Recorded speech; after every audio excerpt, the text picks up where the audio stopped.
Pengadilan Negeri Jakarta Selatan kembali menggelar sidang pengajuan peninjauan kembali PK yang diajukan terpidana kasus pengalihan hak tagih Bank Bali Joko Chandra.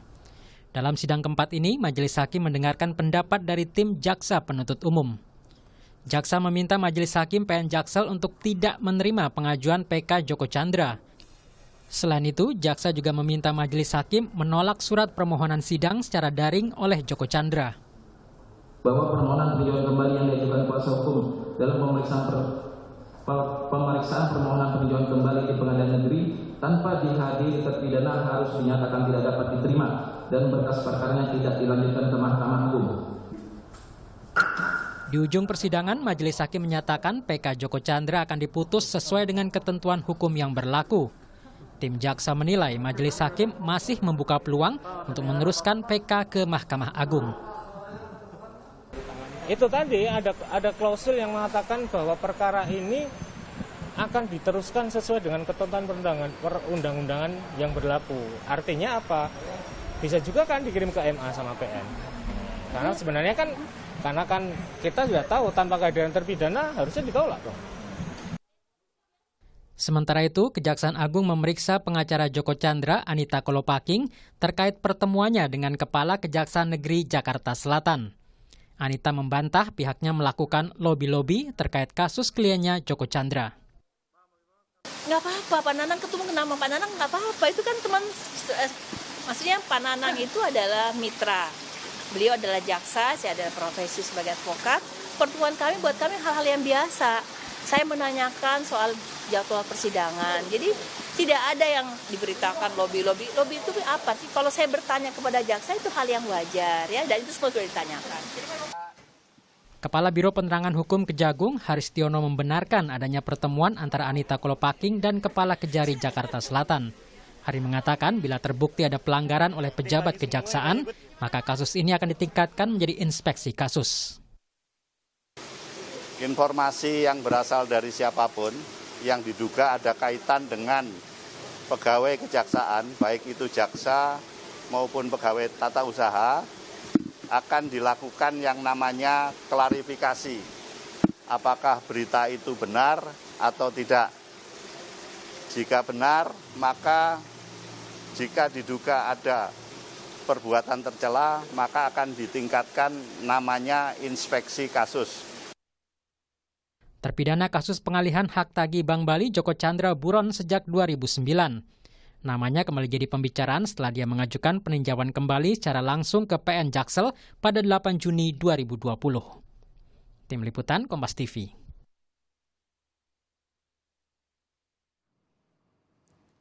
Saudara, Pengadilan Negeri Jakarta Selatan kembali menggelar sidang keempat permohonan peninjauan kembali PK yang diajukan terpidana kasus pengalihan hak tagih Bank Bali, Cesi Joko Chandra.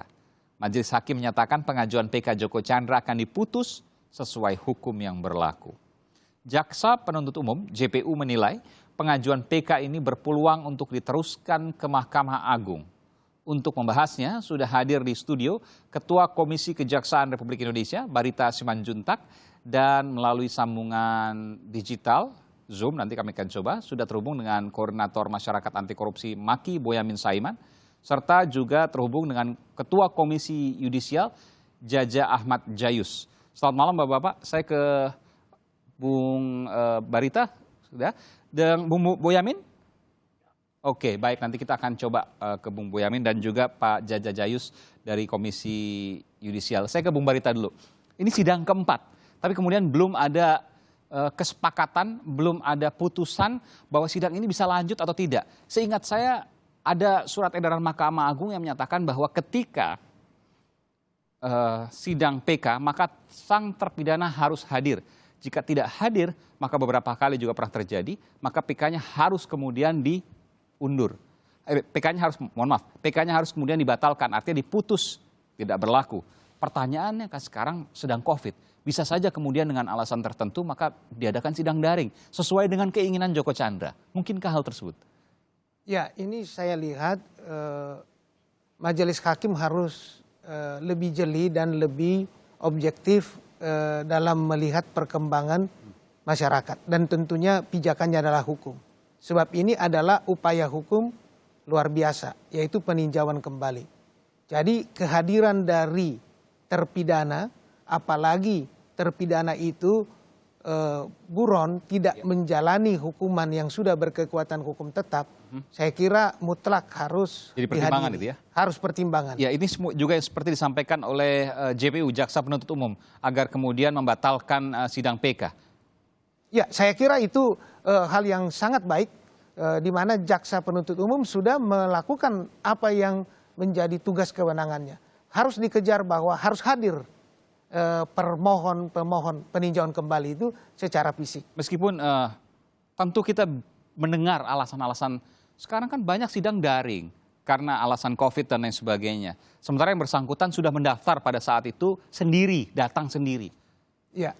Bukan tidak mungkin ini dijadikan alasan bahwa ya sidang bisa dilanjutkan.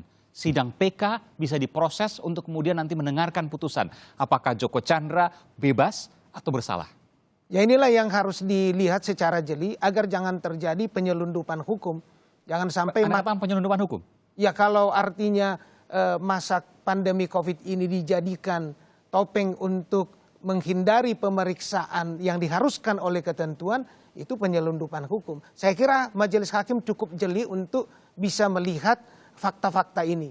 Jadi artinya fakta objektifnya adalah peninjauan kembali adalah upaya hukum luar biasa. Dan karena upaya hukum luar biasa, maka syarat minimal yang sudah ditentukan oleh undang-undang itu harus dilaksanakan. Dan kedua, penuntut umum sudah meminta supaya hadir terpidana. Dan kalau tidak hadir, itu harus sidangnya dinyatakan selesai. Oke, saya ke Bung Boyamin. Bung Boyamin sudah bisa mendengar? Sudah, Aiman. Iya, apa kabar Bung Boyamin? Baik, saya Sehat-sehat mau ngadem di Solo, kamu kejar-kejar aja. Habisnya data banyak dipegang Bung Boyamin ini. Ya. Terakhir melaporkan kejaksaan, betul, yang kemudian ada 8 jaksa bertemu dengan pengacara Anita Kolopaking terkait dengan Joko Chandra. Bisa Anda ceritakan Bung Boyamin? Iya, pertama itu kan seakan-akan baru silaturahmi karena Pak Kajari Jakarta Selatan itu didatangi oleh seorang seniornya lah gitu, kira-kira gitu. Datang, ternyata dia membawa rombongan Anita Kolopaking dan memperkenalkan diri.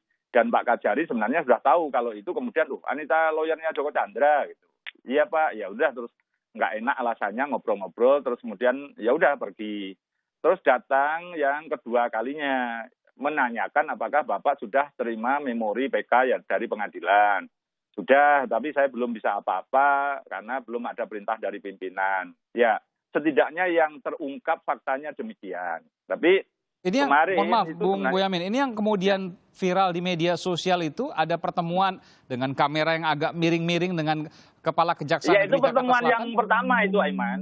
Itu pertemuan yang pertama. Oke. Yang baru silaturahmi permulaan. Karena diantarkan oleh seniornya itu, seniornya Kajari Jakarta Selatan, adalah seorang yang dianggap senior itu, dan itu ada Anita juga, dan ada memang ketemu Kajari.